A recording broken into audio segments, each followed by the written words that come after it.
Hello students, welcome to our YouTube channel. In this video we will discuss class 7 Gauri Shankar public school.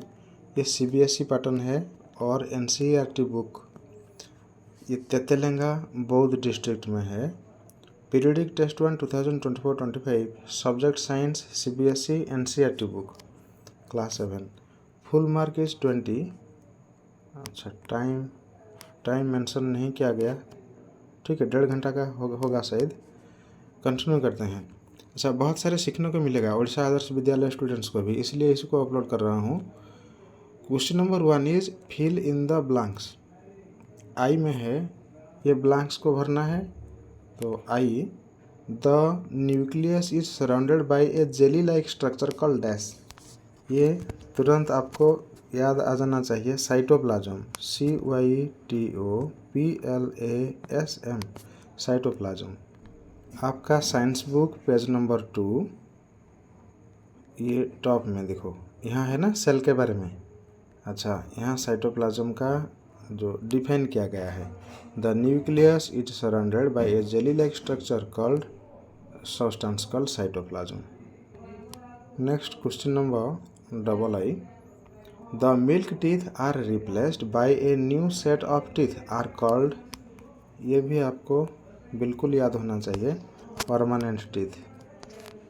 देखो permanent teeth, ये आपका science book, ये page number 13 top में है, ये वाला ब्लू बॉक्स में यहाँ लिखा है परमानेंट टीथ। देखो, the second set that replaces them means milk teeth को जो रिप्लेस करता है उसे परमानेंट टीथ कहा जाता है। Next question III, the dash breaks down the starch into sugar. कौन जो स्टार्च को ब्रेक डाउन करके शुगर में कन्वर्ट कर देता है? सलाइवा करता है। देखो आपका किताब पेज नंबर, ये सेकंड चैप्टर में होगा, page number 14।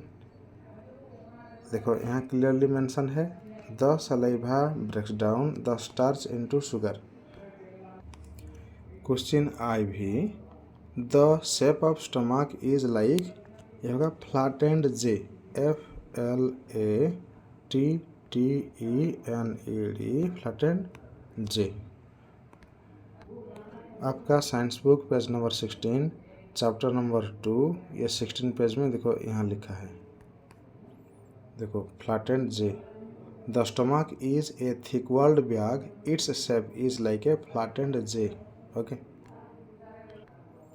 Next question V, the grass is rich in cellulose,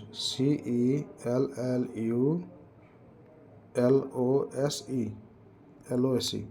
देखो कहाँ है आपका बुक, ये पेज नंबर 18 यहाँ लिखा है, the grass is rich in cellulose, A type of carbohydrate. Yes, starch भी एक टाइप ऑफ कार्बोहाइड्रेट होता है और ये सेलुलोज भी टाइप ऑफ कार्बोहाइड्रेट होता है, तो सेलुलोज होगा। फिर नेक्स्ट क्वेश्चन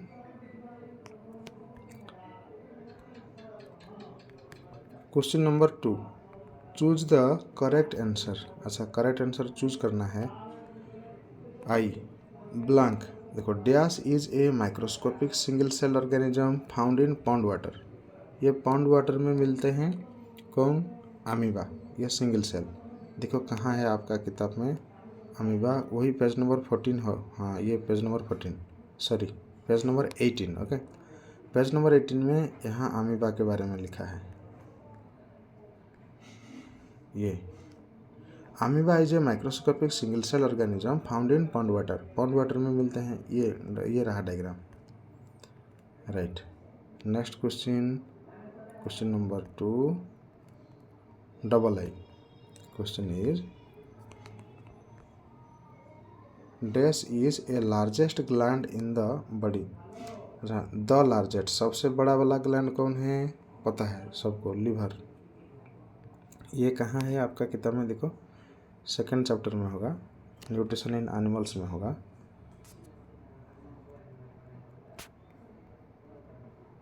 यहाँ लिवर के बारे में मेंशन अच्छा, पेज नंबर 16 और ये रहा। The liver is the reddish brown gland situated in the upper part of the abdomen on the right side. It is the largest gland in the body. Okay, ये है liver, जहाँ से bile juice secrete होता है और temporarily gall bladder में रहता है। ठीक, next question, question number I. Dash is the ultimate source of energy. ये सन होगा, देखो सन होगा, यहीं पे है sun. Page number 2 first chapter mention है, sun is the ultimate source of energy for all organism, living organism. Come to next question, question number IV। Dash is produced during photosynthesis. Photosynthesis में produce कौन सा होता है, नीचे दिए गए 4 option से। अच्छा, प्रोड्यूस होगा ना, ए होगा प्रोड्यूस, ऑक्सीजन, क्योंकि कार्बन डाइऑक्साइड को यूटिलाइज किया जाता है, लेकिन प्रोड्यूस होता है ऑक्सीजन।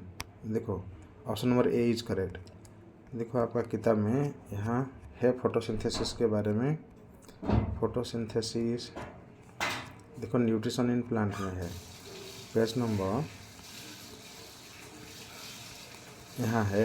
देखो ड्यूरिंग द प्रोसेस, मतलब ये जो फोटोसिंथेसिस प्रोसेस में oxygen is release, oxygen release होता है। और फिर यहाँ भी ये जो इक्वेशन है ना, देखो राइट हैंड साइड में ऑक्सीजन है, लेफ्ट हैंड साइड में carbon dioxide water. That means इसमें कार्बन डाइऑक्साइड और वाटर यूटिलाइज होता है in the presence of sunlight. यहाँ सनलाइट लिखा है, और प्रेजेंस ऑफ क्लोरोफिल, जो ग्रीन पिगमेंट होता है क्लोरोफिल।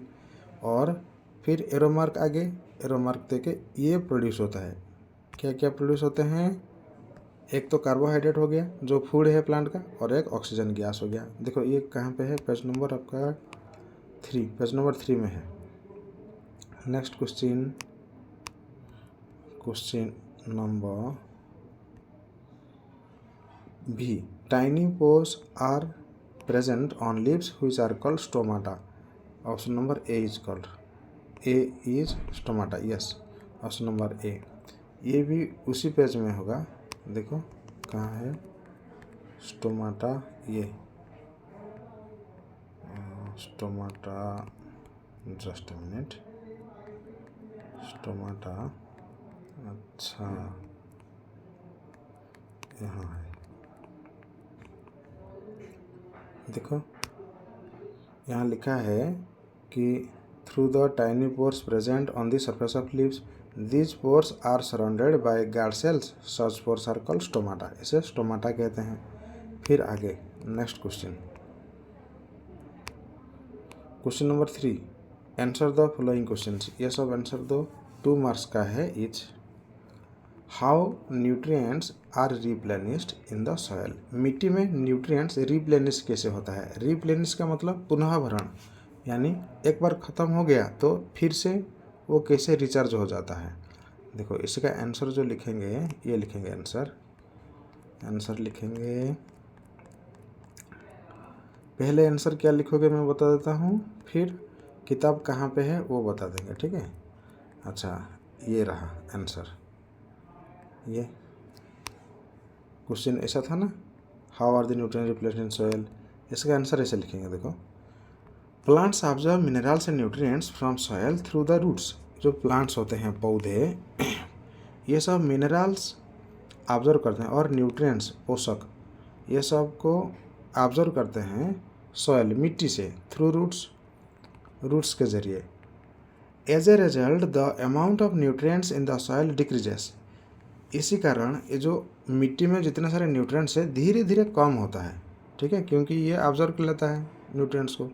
फिर मिट्टी में कम हो गया न्यूट्रिएंट्स, तो आगे वो न्यूट्रिएंट्स कैसे फुलफिल होगा। फिर देखो nutrients such as potassium, nitrogen, phosphorus needs to be added to the soil periodically. तो एक पर्टिकुलर टाइम गैप में, पीरियड में, ये सब जैसे कि पोटासियम, नाइट्रोजन, फास्फोरस, ये एक एक न्यूट्रिएंट होता है प्लांट का, ठीक है। ये सबको मिट्टी में ऐड करना ज़रूरी होता है। फिर आगे nutrients are replenished in the soil by adding fertilisers and manure. Fertiliser और मैन्योर ऐड करके मिट्टी में ये न्यूट्रिएंट्स जो ख़त्म हो गया है उसको फुलफिल कर सकते हैं, रिप्लेनिश कर सकते हैं, पुनः भरण कर सकते हैं। ये सब फार्मर्स लोग करते हैं, ठीक है। फर्टिलाइज़र ऐड करते हैं और मैन्योर भी ऐड करते हैं। फाइन। फिर आगे नेक्स्ट क्वेश्चन। अच्छा, ये कहाँ पे है देखो, आपका book chapter number 1 page number 7, इसमें यहाँ लिखा है how nutrients are replenished in soil. इसका आंसर यहाँ लिखा है देखो, सेकंड पैराग्राफ में। Plants observe minerals and nutrients from soil so their amount in the soil keep on declining. Declining means decreasing, कम होते जाना। फिर फर्टिलाइजर्स एंड मैन्योर्स, फर्टिलाइजर को ओडिया सार कहुए, मैन्योर को खत। Contain nutrients such as nitrogen, potassium, phosphorus etcetera. These nutrients need to be added by time to time means periodically to enrich the soil। soil को enhance करने के लिए, fertility, soil का fertility enhance करने के लिए, ओडिया में माटीर उर्वरता को वृद्धि करने पाई यह सबको ऐड करना जरूरी है। ओके। फिर आगे नेक्स्ट क्वेश्चन। नेक्स्ट क्वेश्चन ऐसा है, question is to distinguish between parasite और सैप्रोट्रॉप्स। पैरासाइट और सैप्रोट्रॉप्स में डिफरेंस क्या है देखो, ये चीज़ डिफरेंस है। हम लिखेंगे आंसर में, ये चीज़ लिखना है देखो, ये लिखना है आंसर में, और किताब में कहाँ है मैं फिर बता दूंगा। आप लिखेंगे the primary distinction between saprophytes and parasite. देखो सैप्रोट्रॉप्स लिखा था, उसी को सैप्रोफाइट भी कहा जाता है, ठीक है। Saprophytes and parasites is that saprophytes get their nourishment from dead and decaying organic debris। अच्छा, जो पहला डिफरेंस ये है कि ये जो सैप्रोफाइट्स होते हैं ये डेड डिकेइंग सब्सटेंस से, डेब्रिस को ओडिया में अलिया आवर्जना कहीपर, तो ये सब चीज़ों से, वो सब डेड डिकेइंग ये सब चीज़ों से अपना नोरिशमेंट को फुलफिल करता है, माने निजर खाद्य से संग्रह करता है। Where as parasites get their nutrition from another organism. ये जो पैरासाइट्स होते हैं ये उनका जो न्यूट्रिशन कलेक्ट करते हैं कहाँ से, दूसरे ऑर्गेनिज्म से। अन्य जीव मानक ठारू ये जो पैरासाइट्स माने कलेक्ट करते नोरिशमेंट, यहाँ हूँ difference. Science book chapter number 1 page number 4 देखो, पेज नंबर 4 यहाँ पैरासाइट्स के बारे में लिखा है देखो। ये सब टॉपिक होता है 1.3 other modes of nutrition in plants, इसमें है पैरासाइट्स के बारे में यहाँ डिटेल्स लिखा गया है। तो ये जो पैरासाइट्स जहाँ जिसका बड़ी के ऊपर वो जीता है उसको होस्ट कहा जाता है और उसको पैरासाइट्स कहा जाता है। और ये पैरासाइट्स के बारे में डिटेल्स, ये एग्जाम्पल कॉस्क्यूटा है। और फिर सैप्रोफाइट और सैप्रोट्रॉप्स के बारे में यहाँ लिखा है देखो, ये पेज नंबर 6 चैप्टर नंबर 1 ये रहा।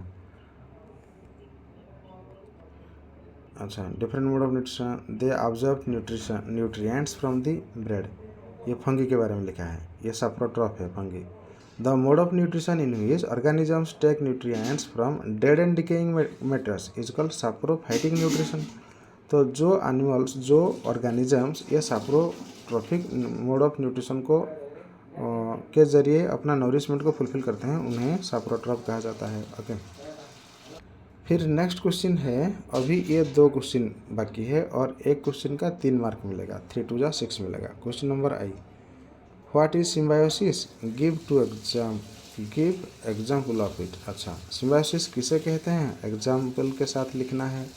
देखो सिम्बायोसिस का डेफिनेशन के साथ पूरा डिस्क्रिप्शन इधर है, ये है page number 7, science page number 7 में आप यहाँ से लिखोगे, यहाँ से आप लिखोगे कि some organisms live together and share both shelter and nutrients. कुछ ऑर्गेनिजम्स होते हैं जो इकट्ठा रहते हैं, देखो टुगेदर रहते हैं, और न्यूट्रिएंट को, शेल्टर और न्यूट्रिएंट को वे दोनों शेयर करते हैं। यानी एक ऑर्गेनिज्म क्या करेगा, शेल्टर देगा दूसरे को और दूसरा वाला न्यूट्रिएंट देगा। ये जो रिलेशनशिप है इसे कहते हैं the relation is called symbiosis. Example लिखेंगे, for example certain fungi have live inside the roots of plants. कुछ फंगी होते हैं जो प्लांट्स के रूट के अंदर रहते हैं। The plants provide nutrients to the fungi, जो प्लांट वो फंगी को न्यूट्रिएंट देते हैं, and in return the fungus provides water and certain nutrients, तो उसके बदले फंगी क्या प्रोवाइड करता है, वाटर और सर्टन न्यूट्रिएंट। ये हो गया एग्जाम्पल के साथ डेफिनेशन।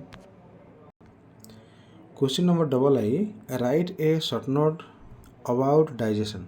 डाइजेशन के बारे में शॉर्ट नोट लिखने को कहा है।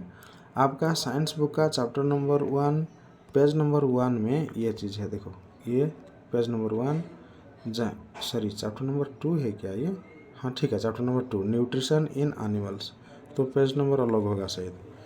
जो भी है पेज नंबर 2 फर्स्ट पेज में डाइजेशन के बारे में लिखा है। देखो यहाँ डाइजेशन के बारे में लिखा है, तो ये पैराग्राफ को आपको लिख डालना है। देखो ऐसा लिखेंगे।